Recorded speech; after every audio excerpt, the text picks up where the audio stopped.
My husband and daughter framed me for falsifying experimental data just so he could rekindle his relationship with his childhood sweetheart. I'm a businessman. I don't need a shabby, obsessive scientist by my side. What I need is a glamorous woman who can stand next to me and make me look good. Mom, you can't provide Dad with any emotional value. Aunt Luna is far more suitable to be with him than you are. Blacklisted in my field. I didn't wallow in despair. Instead, I took a job as a tutor for a wealthy family and unintentionally became the savior of 3 broken children. I pulled them out of the depths of self-loathing, watched them shine in their respective paths, business, politics, and research. Just as I was feeling proud of their achievements, my daughter showed up at my door. Mom, with Aunt Luna by Dad's side. His company has risen into the top 500 in the country. Even their partners are major corporations.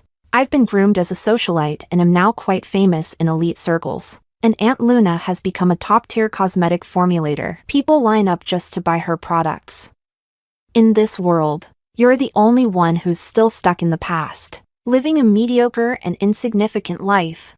Chapter 1. But after all, I'm your daughter. Follow my lead, and I'll make sure you live a good life. Zoe sized me up, her gaze as calculating as if she were appraising an object for sale, not looking at her own mother. Just like before. I remember you had a few crazy admirers. They're all big shots now. Let's throw out these shabby clothes and dress you up properly. I'll make sure you live well. She kept weaving her lies, painting a picture of a fake dream, but anyone with half a brain could tell what she meant. She wanted her own mother to become someone's mistress. I stared coldly at Zoe. Whatever lingering affection I had for her vanished completely. Back then, I had just published groundbreaking data on Alzheimer's treatment. The media swarmed, and funding offers poured in, ready to push my research forward. Then Zoe stepped in and publicly accused me of falsifying my data. Mom said she can make up random numbers to fool investors into funding her experiments. Later,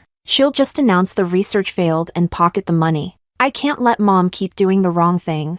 Her few words were enough to destroy me. No one bothered to verify the validity of my research. Instead, they amplified Zoe's childish accusations, even online. The public condemned me. How could someone be so evil that even her own daughter couldn't bear to watch? Fraudulent scientist. Why don't you just die? I actually believed Alzheimer's could be cured. Can the government lock up all these scammers so ordinary people like us won't be deceived again? I went to Zoe and begged her to clarify. The data isn't fake. If you keep this up, my research will be delayed, and many patients will lose their chance for treatment. But Eric stopped me. That's exactly what I hate about you. You treat your work like it's your life. Why can't you be more refined and elegant like Luna? Zoe stood beside him and added, other moms are glamorous, like fairies. If you can't give me that, I'll find it myself. I think Aunt Luna is perfect. I never imagined that the 2 people I loved most would stab me in the back. One wanted a new mom, and the other wanted a new wife. And to achieve that, they dragged me into the mud. I closed my eyes and took a deep breath. Let's divorce. I don't want anything. Chapter 2. Sitting in Zoe's car, I received calls from the 3 children I tutored. They demanded to know where I was, whether I needed them to show up for backup, or if anyone needed to be taught a lesson. Their rough and rowdy tone made me laugh. I'm just taking a day off to see what my biological daughter's so-called good life looks like. Zoe glanced at me through the rearview mirror, her eyes full of mockery. It was as if, in her eyes, I had become nothing more than a greedy, shallow old woman. The old mansion was crowded with luxury cars. I was led straight into the banquet hall. Zoe shoved me toward a man, her expression ingratiating. Mr. Santiago, didn't you say you needed a date for today? What do you think of her? Today's collaboration is crucial, and you're the key player. I recognized the man. He was my university classmate who had chased me for 3 years. I rejected him, advising him to focus on his studies so he could properly care for his parents one day. He snapped, calling me vain and shallow for thinking he wasn't good enough. You'll regret this. One day, I'll be so successful that you won't even dare to look at me. To his credit, he made good on his words, building an empire through tech. Zoe, you really know how to pick a date. I'm impressed. I'll definitely consider this investment opportunity. I tried to leave, But Santiago grabbed my wrist tightly. Across the room, Luna and Eric acted like a loving couple. Luna showcased her latest cosmetic products, highlighting their advanced skin rejuvenating molecules. To demonstrate, she had someone apply the product on the spot, wowing the guests with immediate results. But I remembered those molecules. In my experiments, they showed strong permeability, breaking down the skin's natural barrier and causing normal cells to mutate and spread. Then came the investment pitches. Assistants circled the room, gathering contacts for negotiations. The room fell into silence. No one wanted to be the first to take the risk. Santiago glanced at Zoe, about to step forward, but I yanked his arm back. I whispered, "Don't invest in this. It's a losing project that could leave you deep in debt." Though I kept my voice low. Helen, one of my former students, overheard me and called me out. "Who are you to say Luna's project is bad? You're just jealous. You're a fraud. How dare you talk about others?"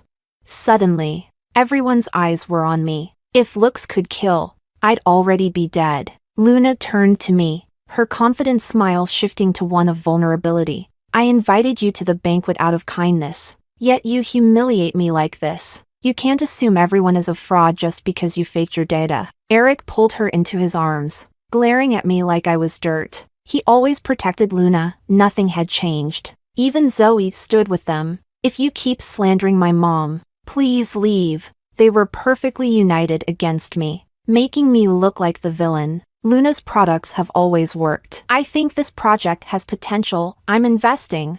Helen's voice dripped with venom. "Do you still think you're the Anna from before? You're just a rat, hated by everyone, yet you still want to ruin someone else's investment banquet. You're shameless. You should rot in the mud like the insect you are." I didn't understand her hostility. Years ago, I rescued her from being forced into marriage, gave her father money, and ensured she could study. I even provided a 2,000 yuan monthly allowance. But she wasn't satisfied. It wasn't enough for luxury bags or upscale living. When I refused to give her a credit card, she resented me even more. Luna swooped in with designer gifts and won her over completely. Helen even destroyed my computer, ruining my proof of innocence. When I confronted her, she sneered, "You're the outsider here. Eric and Zoe don't love you. So why are you holding on to that position? Have some dignity." Now I saw clearly. People only cared about personal gain. Chapter 3. My reputation was in ruins. No organization dared to hire me. My bank account was frozen, leaving me stranded with nowhere to go. Out of desperation, a butler approached me and offered a job as a tutor for the infamous Cursed family. 4 sons in that family, 3 dead, 1 missing. The dead ones left behind 3 children, wild, unruly, and uncontrollable. No school could handle them. The butler had hired several tutors, but all had been scared off by the 3 terrors. Their reputation preceded them. The eldest, Lucas, had nearly beaten someone to death over an argument. The second, Luis, was frail but strikingly handsome. When someone harassed him, he almost turned the guy into a eunuch. The youngest, Roma, was a quiet girl who had learned martial arts, but when she snapped, no one could stop her. On my first day, I let my guard down and was promptly locked in the basement by those 3 little devils. Later, I broke out of the basement, tore it apart, and dragged each of them down there, one by one, leaving them hungry for 3 days. When I finally let them out, they looked weak and miserable. I simply said one sentence. Today's lesson is just one phrase. Do not do unto others what you do not want done to yourself. As we spent more time together, I slowly guided them away from their destructive paths and uncovered truths that no one else knew. Why did Lucas almost kill someone? Because that person mocked his cursed family, saying it was only a matter of time before he died, and their fortune would be swallowed up. They even said his pretty siblings could be used for political marriages. Why did Luis try to turn someone into a eunuch? Because that person suggested he get rid of his sister so he wouldn't have to share the inheritance. And why did Roma lose control? She overheard plans to harm her brothers and cripple them. She snapped and left those people battered beyond recognition. The more time I spent with them, the more I grew to love these kids. Lucas was business-minded, so I taught him commerce. Luis showed interest in politics, So I guided him in governance. Romo loved research. So I conducted experiments with her. Our bond deepened. And they stopped calling me teacher. Instead, they began calling me Mama Anna. My phone vibrated. It was a message from Zoe. Stop messing around. If you ruin my mom's plans, your so-called good life will be over. You're not the Anna you used to be. Learn your place. How fitting. She didn't even call me mom anymore. I sneered and turned off my phone. That was my biological daughter. When she was little, she suffered from a rare genetic disorder that left her weak and frail. She nearly didn't survive. I spent 5 years decoding her genes, identifying the flaws, and developing a specialized drug to save her. That's the only reason she's healthy today. But children grow up, and so do their ambitions. I remembered how she used to cling to me, crying as I worked tirelessly. I'm sorry, Mommy, I'm so sorry. If I were healthier, you wouldn't have to work so hard, right? Now, those moments felt like distant smoke, leaving only cold, unbridgeable distance. Chapter 4. Helen's investment opened the floodgates, and soon others followed, expressing their desire to join. Luna's assistant scrambled to record names. Grinning from ear to ear, Eric stepped off the stage and walked toward me, his expression complicated. Now that you're back, why don't you stay this time? You and Zoe haven't seen each other in years. Before I could respond, Santiago stepped in front of me, his expression dark. What's this? Trying to rekindle old feelings and enjoy the best of both worlds? But you're too late. Your daughter already introduced her mother to me. Eric's face darkened instantly. He stared at me in disbelief. You've fallen this low? Do you think you're still young, selling your body like this? Do you even realize your age? He made no attempt to lower his voice. The room went silent. Luna gasped, covering her mouth dramatically. Sister, how could you degrade yourself like this? You've spent years studying, and this is what you chose? Becoming someone's mistress? Don't you feel ashamed in front of your parents? My parents were respected intellectuals in the industry, once researchers at a national institution. The cameras, originally focused on the investment pitches, turned toward me. Some bold reporters rushed up and started firing questions. Are you the researcher Anna who disappeared 6 years ago after the data fraud scandal? How do you still have the nerve to show your face? Do you even have a conscience? Do you realize how many people you would have disappointed if your fraudulent experiments had gone through? Aren't you afraid of divine punishment? I smiled. No, I'm not. To them, my calmness was shamelessness. The crowd erupted. Phones were raised. Live streams began. And the comments rolled in. Many viewers didn't even know the full story. But after hearing brief explanations, they joined the mob. This is the most shameless person I've ever seen. How can she stand there and say she's not afraid? Truly, the most brazen people are unstoppable. I'm so angry. My dad believed in her research. He was waiting for her cure to help my grandma. But then it was exposed as a fraud. He died heartbroken, thinking it was all a lie. The outrage spread like wildfire. Santiago pulled at my arm, worry flashing in his eyes. Maybe you should leave first. Just give me your contact information. I looked at him, surprised. I expected ridicule, not concern. He turned red under my gaze, avoiding eye contact. I'm just worried someone might try something reckless later. As long as I can reach you, we'll deal with the rest later. Before he could finish, the heavy sound of synchronized footsteps echoed from the entrance. A group of uniformed officials entered, their presence commanding immediate attention. Their uniforms looked official, government level. I think I've seen that uniform in one of the national research departments. Someone murmured, why would so many of them show up here? The crowd's focus shifted from me to Luna. If government officials were here, it had to be about something important. People started congratulating Luna. Mrs. Luna, your skincare product must have caught the government's interest. Your big break is here. Many guests had the same thought. Industrial screening. In the past, materials like carbon fiber and stealth coatings were absorbed into national research programs. Could Luna's product be next? Luna's ego inflated, and the satisfaction of potentially working with the government pushed thoughts of me aside. She quickly approached the officials. Hello, how can I help you? But the lead official stepped forward and interrupted. Sorry, we're not here for you. We're here for Ms. Anna. Chapter 5. Anna? All eyes turned toward me. Eric froze, his gaze darting between me and the official. His expression darkened. You're not here to arrest her, are you? As far as I know, the National Research Department doesn't have that kind of authority. Luna chimed in quickly. Exactly. Sure, she's made mistakes, but taking her away is too much. The academic fraud incident happened years ago. You didn't act back then, and coming after her now doesn't make any sense. They were trying to pin the academic fraud allegations on me again. The officials frowned at their words. You must be mistaken. Academic fraud? When did Ms. Anna ever need to fake results?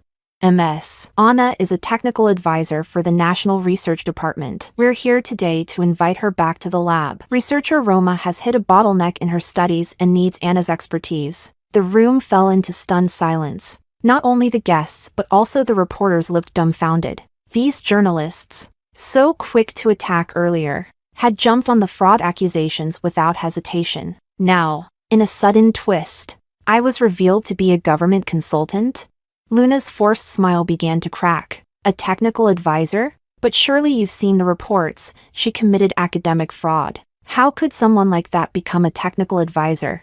Ignoring her, I pulled my hand away from Santiago's grasp and stepped forward, walking confidently behind the officials. As the doors were about to close, one of the officials turned back and delivered a parting blow. By the way, Researcher Roma has a message for everyone here. Anyone who bullies her mother is bullying her. All companies collaborating with Eric's family will no longer have access to her research findings. Consider that carefully. The door shut with a loud clang. The room remained frozen, everyone exchanging dazed looks. What just happened? How did things flip so suddenly? But despite the shocking revelation, Eric's business deals had already been sealed. Investors, impressed by Luna's cosmetics demonstration, stuck to their agreements. Some entertainment companies even began planning endorsements for Luna's products. Chapter 6. The livestream scandal triggered a shift in public opinion, but most people remained skeptical. Schools familiar with the National Research Department began reaching out to me, inviting me to lecture. 2 sessions a month, manageable. I accepted, but only for 6 months. Zoe contacted me again after hearing about my ties to the research department. Mom, you know Dad's been struggling. If he could access products developed by the department, his business would soar. Dad still cares about you. Don't be so heartless. I knew my daughter too well. To her, relationships meant nothing. Only profits mattered. I neither agree nor refuse. I was curious to see just how far she was willing to go. After finishing a class one day, a male student lingered behind. Professor, I still have some questions. Can I ask you after class? I gave him my contact information without thinking too much about it. That evening, as I was about to start an online session with senior researchers, I received a message from the same student. He said he needed help and asked me to meet him at his dormitory. Something felt off. Leaving my computer on, I went to the door. When I opened it, the student stood there, his face flushed and his eyes unfocused. What's wrong with you? He smirked. You wouldn't agree to help Zoe, so don't blame me for this. Panic surged in my chest. I moved to close the door, but he suddenly started tearing his own clothes. Professor, you can't do this. Professor, hearing the commotion, other residents rushed out of their rooms. The scene they witnessed, me and a disheveled male student, made them immediately call the police. Someone had recorded the incident and uploaded it online. The backlash was swift. I knew it! That earlier livestream was just a PR stunt to clear her name. Absolutely shameless. I feel so bad for that poor student. He'll be scarred for life. I'm furious.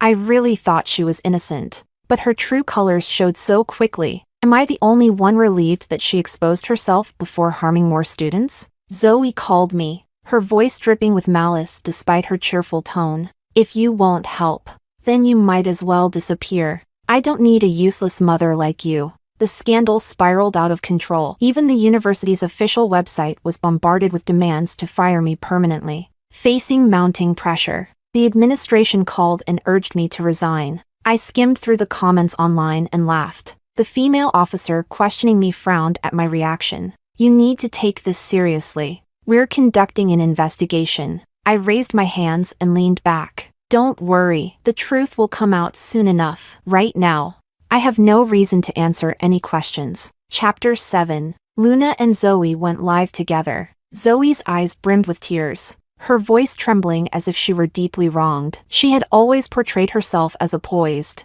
elegant young lady. This sudden display of vulnerability easily garnered sympathy. Please, everyone, stop harassing my mom online. After my parents' divorce, my dad remarried, and my mom is no longer Anna, the woman accused of that disgusting incident with the male student. If she could do something so shameful, then she's no longer my mother. Please make that distinction. Her heartfelt plea quickly won over some viewers, and the live stream's popularity skyrocketed until it didn't. Suddenly, the comments began to turn against her. Zoe, right? Maybe you should check the facts before making clarifications. You're in such a hurry to distance yourself. It's hard not to suspect that you were involved in setting this up. Zoe's expression stiffened. She panicked. I don't even know that guy. Why are you blaming me for Anna's actions?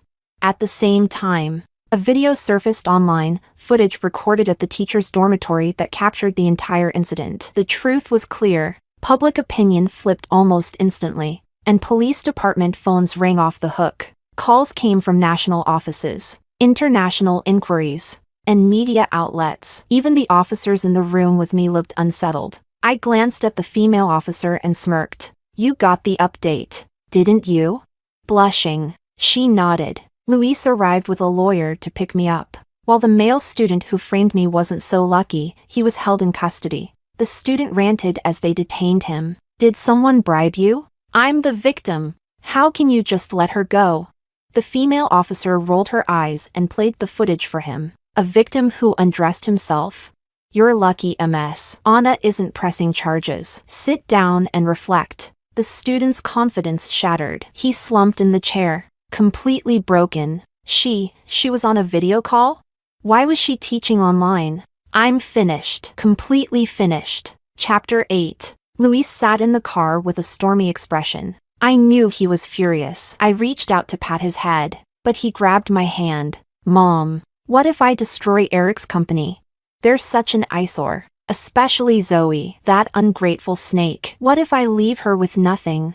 I flicked his forehead hard, only letting go when his expression softened. Stop thinking about criminal acts. We live in a lawful society. Seeing his defiance, I added, but if it's fair competition in business, I won't stop you. Luis grinned and nodded eagerly. The lawyer sitting in the front seat kept glancing back, clearly amazed at how quickly this wolf turned into a puppy. Less than a day later, Eric's company started hemorrhaging clients. Orders were canceled, and although companies paid the penalties, they refused to continue working with him. Eric, completely overwhelmed, ordered his assistant to investigate. The findings? All the company's cutting ties were linked to Luis's family business. Realizing this, Eric called one of the directors of Luis's company. Sir, this is a decision from above. Maybe you should think about whether you've offended someone recently? Eric racked his brain and shook his head. No, who could I have offended? The director sighed and dropped the bombshell. You offended our matriarch. Oh, you might not know, she's the same Anna you and your family publicly humiliated. Good luck. The line went dead. Eric felt like he'd been struck by lightning. It's her? Before he could recover, the media pounced. Articles exposed how Eric abandoned his wife and how Zoe framed her own mother. To make matters worse, a recording leaked. Zoe, I heard you go to X University. My mom's a guest lecturer there. Help me set this up, and I'll pay you $1,000. Male student, deal. The dots connected, painting a horrifying picture. To replace her mother with someone she liked. Zoe framed Anna, destroyed her career, and then tried to use her as a stepping stone. Is this even a daughter? She's more like a monster. I agree, she's a monster. And Eric is just as bad. Anna funded his company with research royalties. And Luna? She's no better. Didn't Eric beg Anna for money to support Luna when their family was bankrupt? Lock them up and throw away the key so they can't hurt anyone else. Eric's downfall was only a matter of time. He spiraled into despair, unable to sleep. The only thing keeping him going was Luna's cosmetics line, which hadn't yet been publicly attacked. He clung to Luna like a lifeline. How soon can the cosmetics hit the market? Luna stroked his hair soothingly. The first batch is already reserved by wealthy clients. We'll have the payments soon. Once the money comes in, we'll rebuild the company together. Eric finally relaxed at her words. Chapter 9. The so-called miracle cream sold out immediately after its launch. I stared at the sold-out marker on the shopping page, feeling a mix of amusement and helplessness. Roma, my youngest, had just finished a research project and was currently glued to my side. She leaned against me and asked, "Mom, how long do you think it'll take before they notice the side effects?"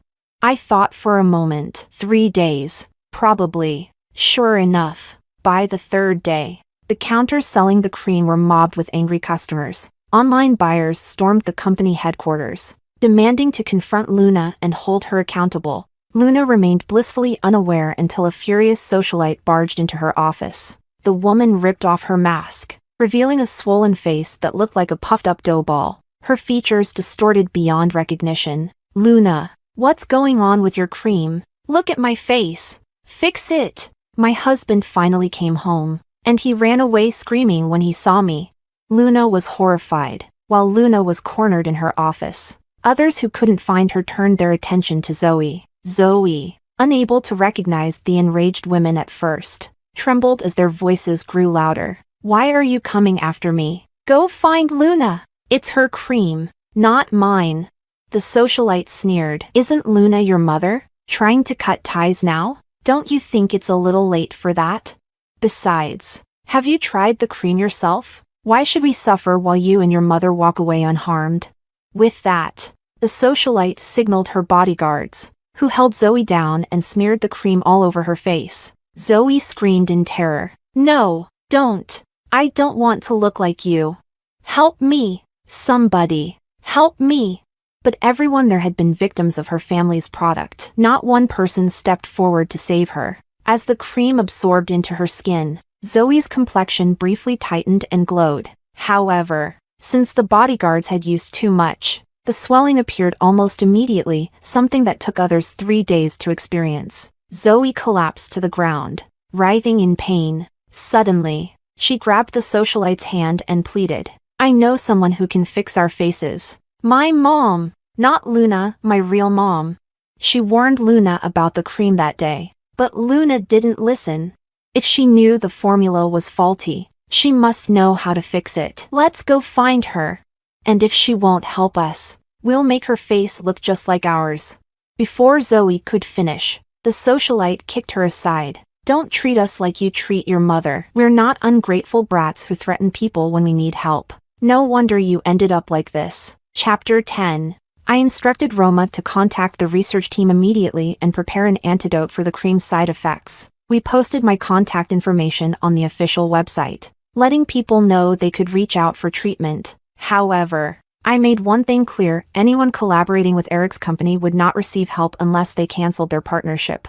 The antidote was free, but only available for pickup and immediate use to prevent scalpers from exploiting the situation. After nearly a week of non-stop work, the chaos finally began to settle. On Monday morning, as Roma and I left the lab, we were stopped by someone whose face was so swollen she was almost unrecognizable. She fell to her knees and cried, "Mom, please save me! Help me!"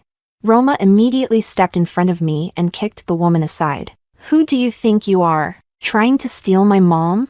Despite the distorted face, I recognized the voice. It was Zoe. She had used the cream, too. Judging by the damage, even if her face recovered, it would be left saggy and misshapen. "Give her a bottle," I said. Roma pouted but handed over the antidote, practically throwing it at Zoe before turning her back to me. My little girl was pouting again. Being the youngest and the only girl, I had spoiled her a bit. I poked her cheek and teased, "Is my little Roma mad at me? I was going to make candied fruit skewers for you today, but I guess not if you're upset." Roma's eyes lit up at the mention of food. She instantly grabbed my hand and started swinging it. "Candied fruit! Candied fruit!"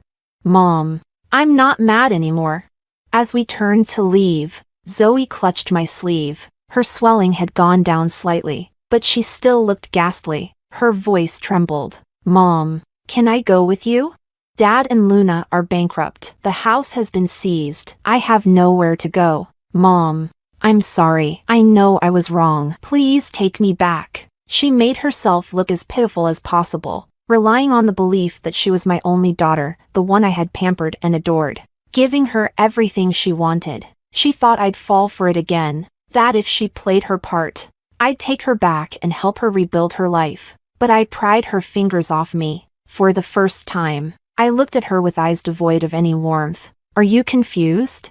I only have one daughter. Don't try to claim what isn't yours, or my daughter might get jealous. I patted Roma's head and didn't spare Zoe another glance. As for you, I said coldly, garbage belongs in the trash. Don't crawl out and make a mess. Zoe stared blankly at my retreating figure, her strength draining as she collapsed to the ground. A voice whispered in her mind, she really doesn't have a mother anymore. Chapter 11. After Santiago found out where I lived, he started visiting frequently. He was clearly interested in pursuing me. Once again, I turned him down, but this time, unlike when we were younger, he didn't cover up his bruised pride with hurtful words. Instead, he gave me a helpless smile. Well, it's no surprise. You're so outstanding. I know I don't deserve you, but if we can't be family, we can at least be friends, right? He extended his hand, and I nodded. After that, he began visiting my home even more often. It got to the point where my two sons were constantly scowling at him, but Santiago didn't seem to mind. He teased, your mom and I are just friends. Are you really going to stop her from having friends? Watching their playful bickering, I lay back in my rocking chair, feeling a rare sense of peace and contentment. Life, at this moment, felt so wonderfully calm.